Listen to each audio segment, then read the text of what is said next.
This is On the Line, and I'm Eric Felton. The Taliban beheading people for dancing at a party.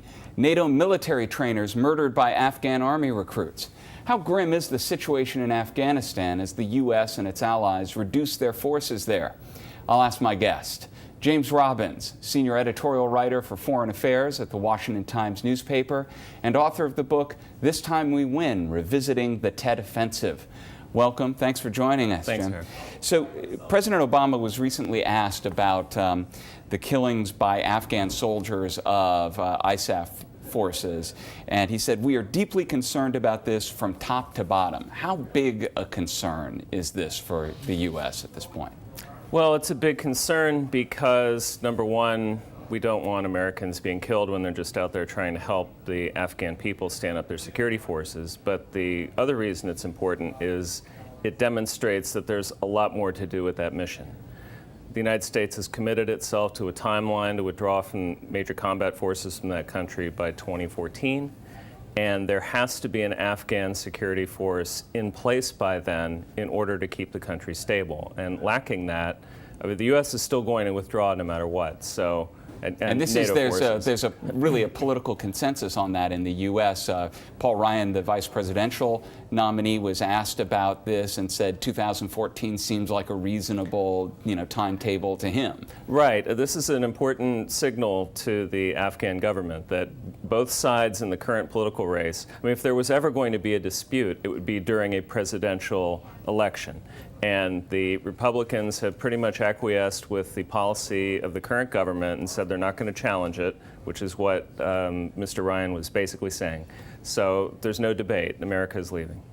Now, the one thing there does seem to be a lot of debate, or at least discussion about, is in U.S. policy circles and military circles that are these attacks by Afghan soldiers on their trainers and U.S. allies, are these attacks part of a Taliban infiltration effort, or are they, on the other hand, some kind of just individuals who get disgruntled and unhappy with the people they're in constant contact with, take action against them? So, what is the sense of that at this point? Well, the Taliban are claiming credit for it, and it can be a mix of factors because the Taliban will exploit people who have grudges against the Americans, or they also blackmail people. They'll take folks who have no particular grudge, but they'll threaten their family or do something like that. It's also helped by a policy the United States has adopted to, in certain circumstances, disarm its own soldiers as sort of a mark of faith and sort of a good feeling with the Afghans to show that, we trust you. And so the bad guys exploit that. Is that a policy that's that. going to persist in the face of this? I would hope so, in that there has to be trust at some level. If it means that these things will escalate and continue, then probably our troops will just arm themselves. I can't see them, walking into these situations. But that has contributed to it. I'm not saying it's a bad thing, but it's something that the bad guys have exploited. Which is worse from the point of view of trying to stand up an Afghan army that can protect the country from the Taliban as the ISAF forces leave?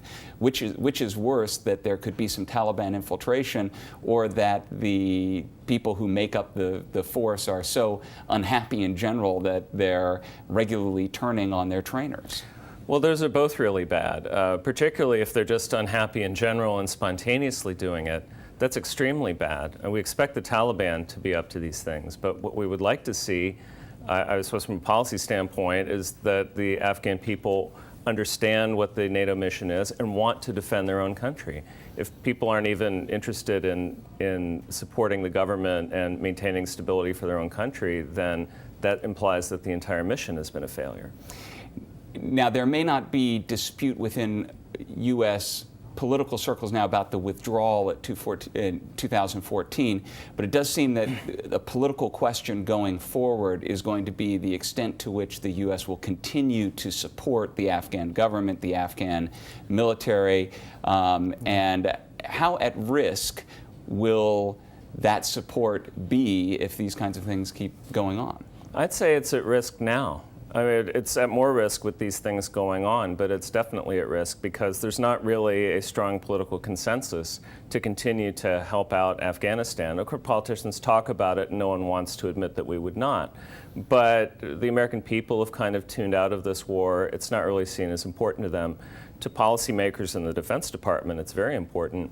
But then there's the question of, will Congress continue to vote for funding for the various types of material and other support that the Afghans need to continue to defend their country, particularly if they're not showing any great interest in doing that. And we could wind up with another situation like in Vietnam, where the United States pulled its forces out, but pledged to support the South Vietnamese government, and did for a couple of years, but then the Congress said, no, we're not going to do it anymore, and then South Vietnam was overwhelmed. And what's the thinking in Pentagon circles on the capability of the Afghan government and the Afghan military to sort of stand up against the Taliban if the U.S. Ends the kind of support of billions a year that it's been putting into the government and Afghan army? Well, I don't think officially they would talk about a scenario where we would just desert the Afghans completely, because that's not the U.S. policy. And I think that there's some optimism that the Afghan government could resist the Taliban with U.S. assistance, whether it was intelligence support or air support or other types of support. But I don't think you could find a lot of confidence that they could stand up on their own. James Robbins of the Washington Times, thanks so much for joining us today. Thank you.